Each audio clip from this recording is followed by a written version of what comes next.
کہ چلے جاؤ، اب شرما رہے تھے کہ میں کیسے کہوں مہمانوں کو۔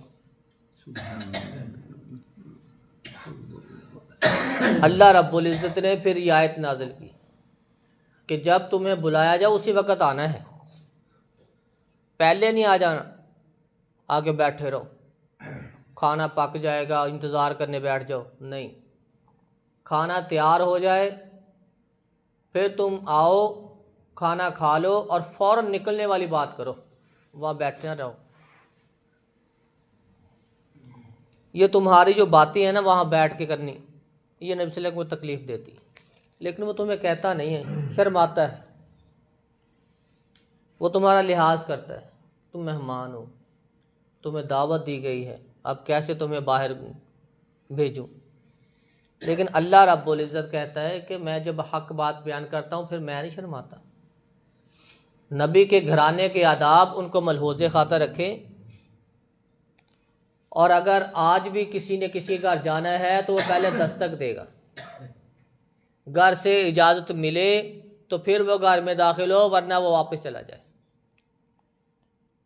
یہ اسلام کے عام مسلمانوں کے لیے بھی یہی آداب ہے، پہلے دستک دے گا، پھر اجازت ملے تو گھر میں جائے، نہ اجازت ملے تو واپس چلا جائے، ناراض ہونے والی کوئی بات نہیں ہے۔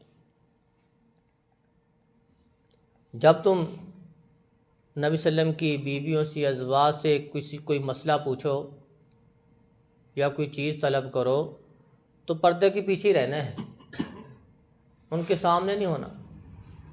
جو بھی بات کہنی ہے پردے کے پیچھے سے کہنی ہے، پردے کی حالت میں کہنی ہے، یہی پاکیزگی ہے۔ دلوں کے اندر بیماریوں کا دور رہنا، دلوں کا پاک رہنا اسی بات میں ہے کہ پردے میں ہی رہ کے بات کریں۔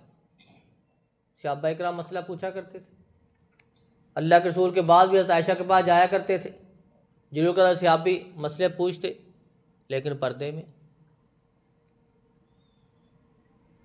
وَلَا أَن تَنكِحُوا أَزْوَاجَهُ مِن بَعْدِهِ أَبَدًا، رسول اللہ صلی اللہ علیہ وسلم کی ازواج آپ اس دنیا سے چلے بھی جائیں تب بھی کسی کو کوئی حق نہیں ہے کہ وہ ان کی بیویوں سے نکاح کرے، پابندی لگا دی گئی۔ نبی کی بیویاں نبی کے بعد بھی وہ بیوہ ہو جائیں تو پھر بھی کوئی آدمی ان سے نکاح نہیں کر سکتا، کیونکہ اللہ رب العزت نے ان کو مومنوں کی مائیں بنایا، ماں سے نکاح کرنا وہ جائز نہیں ہے۔ اور رسول اللہ صلی اللہ علیہ وسلم کی ازواج ہیں، بیویاں ہیں، وہ عام لوگوں کے حصے میں نہیں ہیں، وہ ایک مقام رکھتی ہیں، عظمت رکھتی ہیں، ان کی عظمت، ان کی شان، ان کا مقام وہ علیحدہ ہے۔ یا نساء نبی لستن کاحد من النساء، اے نبی کی بیویوں تم عام عورتوں کی طرح نہیں ہو، نبی کی بیویوں مومنوں کی مائیں ہیں، اس لیے نبی کی بیویوں سے کبھی بھی نکاح نہیں کرنا، پابندی لگا دی گئی۔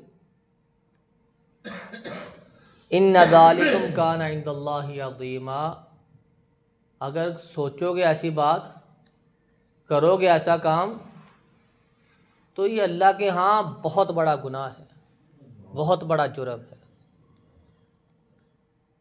پردے میں رہنا ہے، پردے میں ہی بات کرنی ہے، نبی صلی اللہ علیہ وسلم کو تکلیف نہیں دینی، اور نبی کی بیویوں سے کبھی نکاح کا سوچنا نہیں ہے۔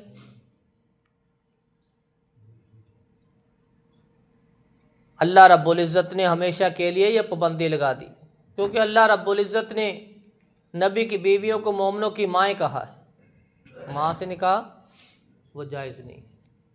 اللہ رب العزت سے دعا ہے کہ اللہ رب العزت ہمیں جو احکامات اللہ رب العزت نے ہمارے لیے نازل فرمائے انہی احکامات کے مطابق زندگی گزارنے کی توفیق عطا فرمائے، اور ازواج النبی صلی اللہ علیہ وسلم کے بارے میں صحیح عقیدہ اور صحیح سوچ اور فکر رکھنے کی توفیق عطا فرمائے۔ سبحان ربک رب العزت عما یصفون۔